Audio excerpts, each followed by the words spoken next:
Hello everyone, and welcome to this presentation on green careers. We've called it Green Careers, a Landscape of Possibilities, and that's just to show the extensive opportunities that there are within which to pursue green careers, and we hope that this analogy of a landscape captures that. For those of you who don't know me, I'm Glenda Raven.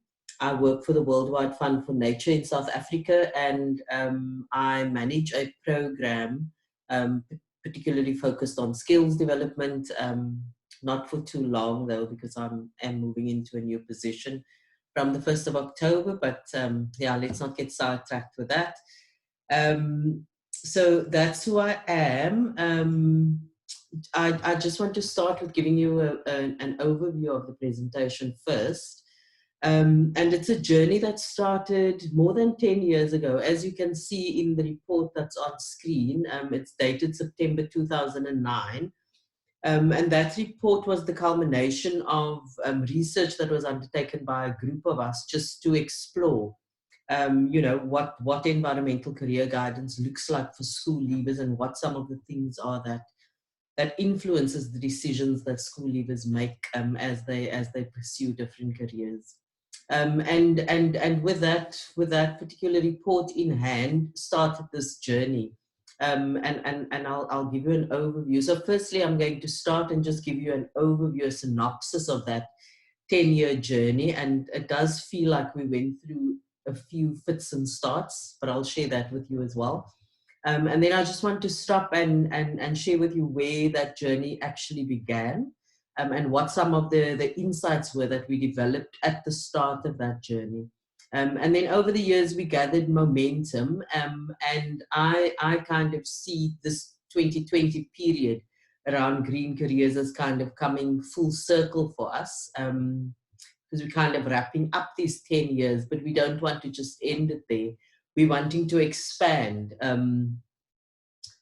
what it is that we have and what we've developed over the 10 years. So under that framing, I'm calling it making the circle bigger. So ideally, you'll join us in this journey to promote green careers, in our sectors, in our places of work, in the multiple contexts that we find ourselves. So that's an overview. This is a synopsis of the journey. So it started in 2010, and I'll share more details with you about how that journey started in 2010. But at this point, I just want to say that a group of sector partners got together, and at the end of that meeting, reflecting back on it with a colleague about a week ago, we felt a little bit of frustration because there was a call for this national framework for green career guidance. But at the time, none of us really had an idea of what that framework will really look like. But anyway, the idea kind of hung there for a while amongst our sector partners as we ended that meeting.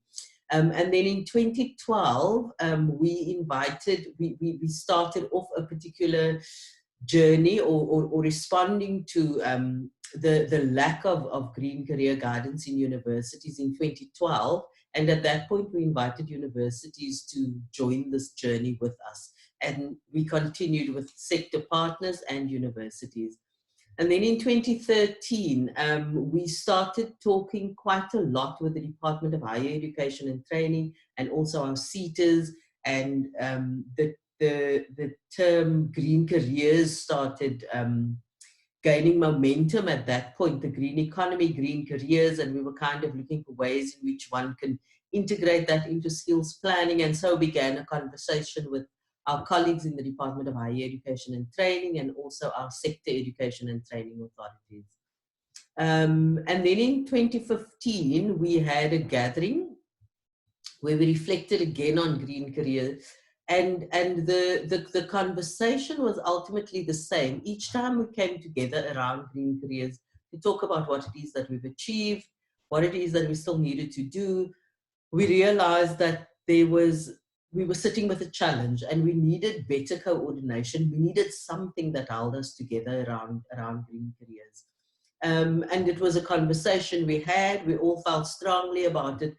But then, of course, once you leave a conference, you kind of get back into your day job and you forget that conversation. And then in 2017, we reconvened, and this was also at an ESA conference in Johannesburg. And again, there was a session convened around green career guidance, and again the same conversation. So much is happening, but it's not coordinated in any kind of cohesive framework. And at that point, the Department of Basic Education also, we had a representative from the Department of Basic Education also join us, more sector partners from 2015. And I think at that point, we had kind of had enough of this conversation that has been going on for so long and not quite getting us there. And a group of us got together and we formed a task team, and I'll talk to you a little bit more about that task team in a while. But that task team actually then led this process of developing a national framework for green career guidance. And in 2020, I'm fairly confident that we've got there, and I'll share that framework with you as well. So that was a 10-year journey of you know, having the same conversation pretty much over and over again. But I think that we've hopefully resolved that conversation. So taking you back to where it all began, on the 8th of May in 2010, in the Pretoria National Botanical Gardens, and we were hosted by the South African National Biodiversity Institute at their Biodiversity Education Center. A big group of environmental educators got together. They were from national departments, from our parastatals like South African National Parks, SANBI as well, various provincial agencies. There were also some colleagues from local government agencies, from NGOs, but quite a broad spectrum of environmental educators, all of whom worked in the space of green career guidance. And we got together to try to figure out what the state of play looked like as far as green career guidance. At that point, we didn't call it green career guidance, we called it environmental career guidance. To get a sense of you know, where the investment is in that green career guidance, but then also to identify the gaps and what the challenges were in the work that we were doing. Because we were under the impression that there was something amiss and that we actually weren't quite hitting the sweet spot with green career guidance. And so that was what that workshop was all about. It was a day-long workshop. And at that point, we were undertaking to plan a way forward for green career guidance in the sector, so at a sector level. So that kind of, in as far as my memory serves, was kind of the start of this discussion around a coordinating framework, a cohesive framework that held green career guidance together. That was where it started. And during that workshop, what we had done is we had mapped out the full spectrum of contexts within which we thought it would be useful to promote green careers. And right at the top of the screen there, we literally had a very, very big pin-up board. And on that pin-up board, we had different columns for the different contexts within which we thought we could be working more actively with green career guidance. And the first column that you see there was the early years, and that is sort of foundation phase, where, you know, you often have little kids all bright-eyed and bushy-tailed with all kinds of dreams of what they're going to be when they grow up. So the early years we thought was an opportunity actually to start to introduce kids to green career guidance at quite an early age. And then primary school, through their primary school years, and in primary school in particular, because at the end of primary school, our kids are making decisions about which high schools they are going to go to. And the high school that they choose very often defines the kind of subject choices that they have, that they would ultimately take. And those subject choices can either enable or it could inhibit their access into a particular learning pathway within a green career. So we thought that primary school was another area that we probably needed to focus our attention on in terms of high school choices and the subjects that high schools offer. And then high school, from this picture, you can see a no-brainer. Lots of activity happening around high schools, because as high school kids leave to um, leave high school and they're needing to make learning pathway choices, that's where a lot of career guidance is focused. I was going to say was focused, but I think it pretty much still is focused at the high school level. But at the high school level, it's very much focused at the grades 9, 10, and 11 level. And yeah, not too much in matric, obviously, because matric is often quite a busy year. But yeah, it's kind of concentrated at grades 9, 10, and 11. 9, I suppose, focusing on subject choices, and grades 10 and 11 just in preparing yourself then, you know, to exit the school band. And then at the college level as well, I mean, that's another context within which to promote green career guidance. But what we found is that there is very little activity around green career guidance in the college context. And as the picture shows, at the university context, there is actually little to no activity around green career guidance. And we undertook a survey actually of the extent of green career guidance on various campuses in South Africa, and found that there is very little career guidance in the university context. And then I'm wanting to say even worse, into the workplace. We often think that career guidance is very much about you know, access into a learning pathway and progress into that, through that learning pathway, and then exiting into the place of work, and that's where it stops. But many people find themselves in a work environment and they're still needing to make decisions about their careers, and we found that was also quite absent.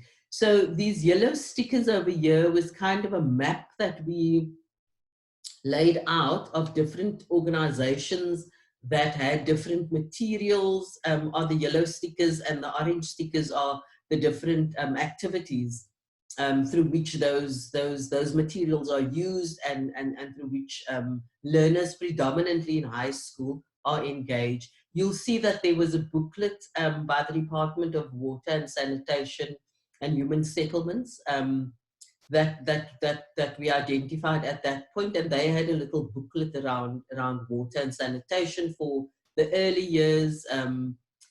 I'm not too sure how much of a focus there was on careers, but they promoted working for water primarily in that booklet. And then you can see here that most of the resources are actually for high school. I ran out of space, which is why I put the DST Math, Science and Technology magazine under college, but actually that magazine could straddle all of it. The South African Career Focus magazine as well, that's one that can straddle all of it.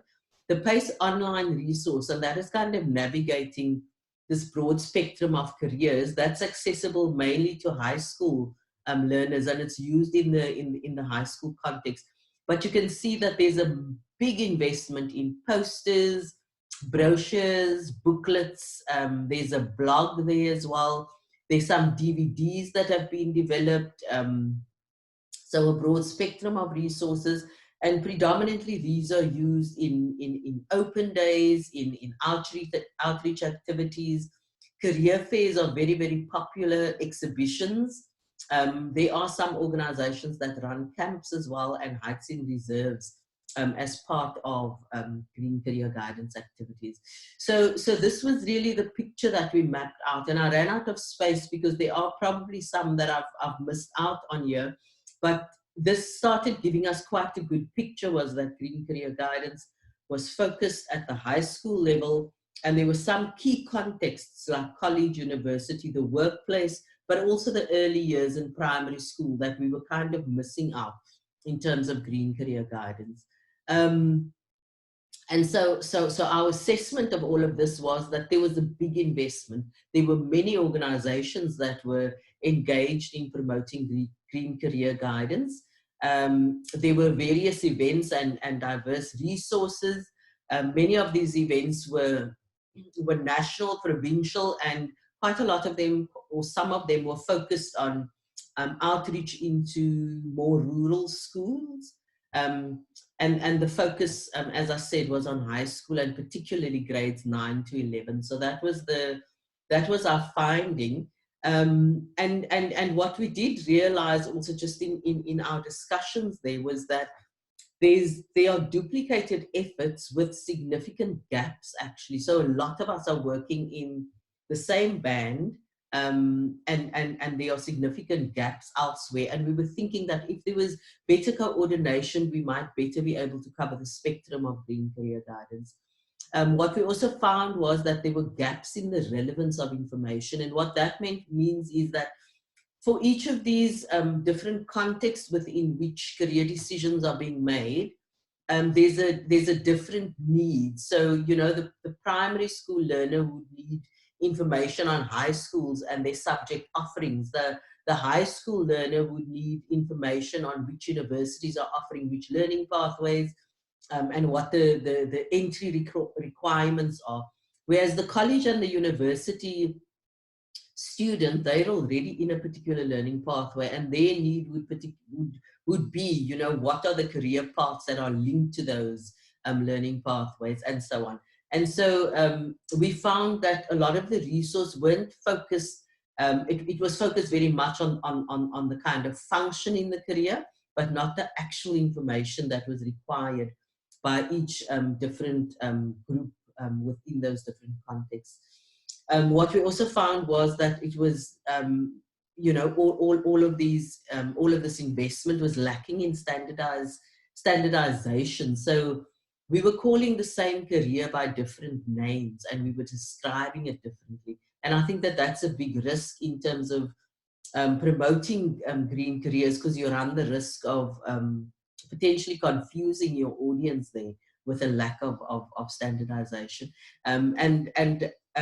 Yeah, I was just saying that, you know, the information is disparate as well. So we're not talking the same language, we're not using the same language.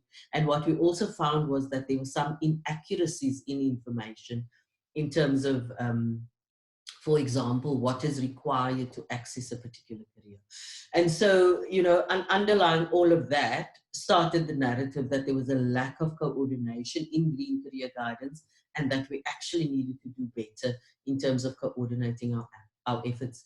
And that was where the concept of the National Framework for Green Careers, that's where it started.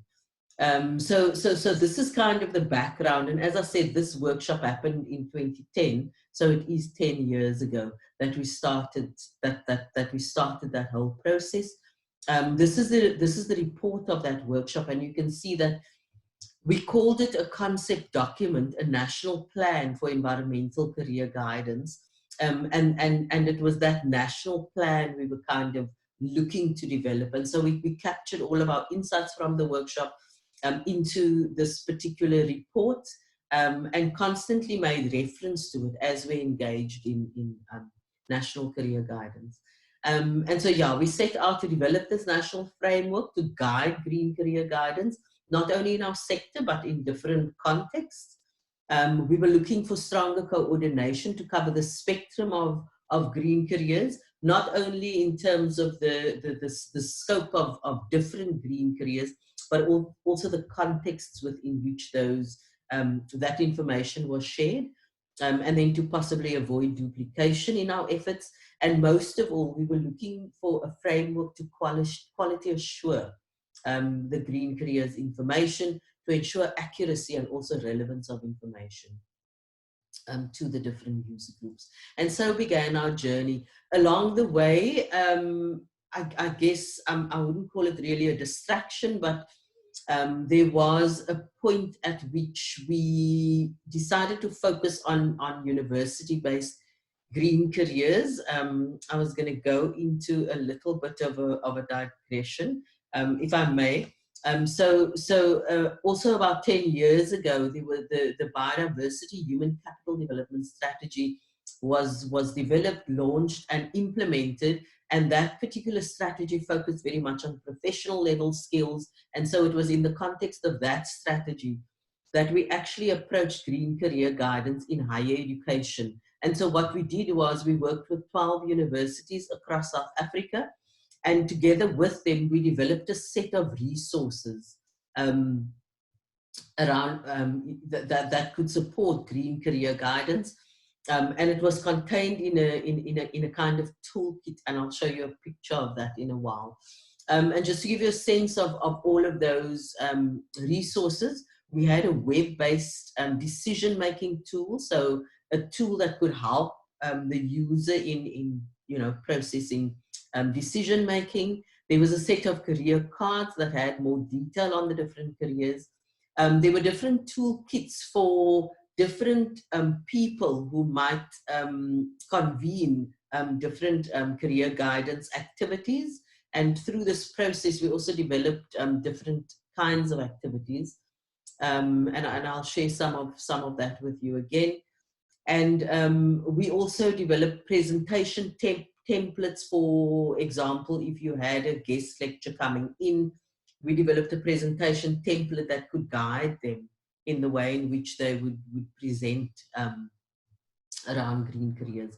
And so these resources were distributed to all universities. And so we're confident that at least every single university in South Africa has a set of these resources. We haven't followed up in terms of how they were using it, but we were confident that we had at least shared all of our information with them. This is a picture of a typical kind of exhibition at a career fair. And career fairs are very, very popular, particularly in the university context. And so a lot of the resources were around were developed around these green career fairs, but not only those green career fairs. And I'll tell you a little bit about some other activities, but just to give you a sense of the different resources. So we developed a set of posters, and you can see in the background there are various posters, and that kind of was meant to form the backdrop to the stand. It was easy to distribute, to different users who can download it and print it, commercially laminate it and use it. On the computer here was the decision-making tool. You can see it's in the form of a tree, and there's a kind of navigation that one follows by clicking onto these buttons that leads you to more information. On the table, you can see the career cards in different colors. And the career cards were a very significant resource, because it's those kind of take-home resources. And we found that very often people visiting the stand were quite keen to leave with something in hand. And so the career cards was that in-hand resource that they had. In the picture on the bottom right-hand side, this is the toolbox. And you can see it has the CD with that online or web-based resource. It had a flash stick that contained all of the different career card files and the posters and all of those. It had a set of the career cards, just as reference. And then it had a set of what we called were toolkits. And through these toolkits, we were trying to help different stakeholders in different contexts to convene different kinds of green career guidance initiatives. So the career fair was very popular, and most people went for that. But we also introduced the concept of a green careers lounge, which is a kind of smaller context, kind of more casual, where people got together, potentially with a guest speaker who could talk them through different careers. So that was one example. We also promoted the idea of a green careers excursion, and that excursion was particularly for students at our more rural universities who didn't have easy access to employers. And we actually ran 2 green career excursions, where we put a group of university students on a bus. The lecturers would select who would participate in that excursion. They would jump on a bus, they would do a tour, you know, an interprovincial tour, visit different employers, and spend a day there participating in a job shadow program where they got exposed to the nuts and bolts of different careers. But yeah, as you hear, I could go on and on and on. So those are just some examples of the tools, you know, that we had developed for that particular toolbox. It was very popular. It's now gone out of print, and yeah, we haven't followed up. But yeah, there is still light at the end of this tunnel. As I said earlier, at the EEASA conference in 2017, we convened around green careers again. And again, there was the conversation that, you know, there are gaps in green career guidance, not coordinated in any meaningful way. And a decision was made at that EEASA conference to establish a green careers task team. And that task team would report on green career guidance through the National Environmental Skills Planning Forum, for which the secretariat is held by the Department of Environmental Affairs. And so the National Environmental Skills Planning Forum is that coordinating body that coordinates human capital development initiatives, and reporting into that coordinating structure. We were confident that we'd be able to pull something together that kind of assisted us, I suppose, in the coordination of green career guidance. So that Green Careers Task Team was led by WWF. We had colleagues from the Department of Higher Education and Training that worked with us on that task team, colleagues from SANBI, colleagues from Wits University, from Real at Wits University. And then there was another colleague also from the Department of Basic Education. Apologies that the logo is not there. And then, yeah, also an independent colleague who was part of it. So probably about 8 people who convened over a period of 3 years and developed, yeah, different initiatives, I suppose, to hold green careers together. But it all culminated in the landscape of possibilities that you see on screen right now. The first thing that we did was we worked with a number of stakeholders to try to develop some kind of organizing framework, because green careers are expansive in their amount, and also they are found in different contexts, and we needed to find a way to organize all of that. Yeah, we suggested the idea of a landscape, and our colleagues made input into that. And with the inputs from colleagues at a workshop in August last year, we developed this banner, and it is developed as a banner for a reason, but there are options for it as well. You can see that if you look closer at the picture, you can see that there's an amazing amount of detail in this picture. But yeah, it can't be captured unless you zoom into it. And so what we set out to do here was to develop a 3x2 meter banner. And we thought that developing it as a banner will, one, capture all of the detail, but it will also provide a nice backdrop for you know, any organization to use either in a careers fair, or otherwise, you know, you could use it in an environmental education center and just paste it up. So that was kind of the main frame. And I suppose this banner in itself is what we see as being this kind of national framework for green career guidance. It kind of captures all of the different contexts, and it captures some of the careers. But I'll talk you through that as well. There are 10 different contexts across this banner. It starts with forestry on the left, conservation. So this is a conservation area here, and all the associated careers in conservation, all of the associated careers in forestry. And each of those contexts has a column at the bottom here and there's a little introduction to each one of these contexts, and then it lists a series of careers that you can find in that context. So there's forestry, there's conservation, there's climate change, which we thought was important. There's oceans and coasts. There's the water context. There's food and farming, we called it. Food security being a particular priority in the South African context, Southern African context as well. There's a waste management context there. There's a context that we've simply called cities, because there is quite a lot of emphasis on developing sustainable cities. So there's cities as well.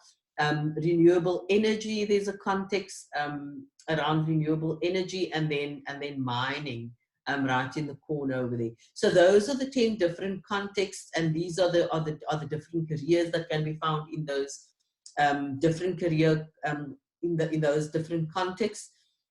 What we did with these careers were, because we ended up with a list of about 480 careers, and it wasn't practical to actually work with all of those. So what we tried to do with that was to combine certain careers. So we kind of took career progressions, we collapsed all of those into one. Those that had that weren't centrally a green career, so something more kind of generic, we pulled those out, and that was just so that we could have a list that was practical to work with. In this banner, what we've done at the bottom here is we've left quite a big space, because we are encouraging organizations to use this banner, and in this space over here you have a place to actually insert your own organizational banner. So this actual mainframe of resource, we're wanting to promote the use of it in very many different contexts and in very many different ways. And so usability is actually the key priority for us in the use of these resources. So what we've also did was we took the big landscape and we chopped it up essentially. We clipped it into different work contexts. So this is conservation areas. So you can see that it's a clip out of the big banner. And there it has the very short intro into that particular context, and then the list of different careers. And there are 10 of these clipped out of that big banner. And the reason why we did this was to actually encourage access and use of it. So what we've done is we've got the banner, which is a 3x2 banner, and then there's a smaller version as well. That I think I know it's only likely to be commercially printed. So we've got the print ready files for those, but we've also got print ready files for each of these particular contexts here. And the other resources I'll tell you about in a minute. But we've provided the option for both commercial printing and then in-house printing as well. So there are PDF files in A4 and A3 size, which allows one to print in-house and so use it, as a workshop in a classroom, or, as different prints out on a pin board or something like that. So there are options for commercial printing and in-house printing. Those files are available. And as I said, we've got the print ready files for commercial printing and then the PDFs for in-house. And they come in different sizes, in A4 size and in A3 size, to assist printing in-house on either A4 paper or otherwise A3. The banner is not going to print very well on A4 and A3 because you're going to lose a lot of detail. And that is why we clip these different work contexts to enable more of the detail to be captured on that side. So usability was key. And then also accessibility. So what we are currently doing, and we don't have this ready yet, and ideally very, very soon we'd be able to share this with all of you. We are currently developing a web-based flyer.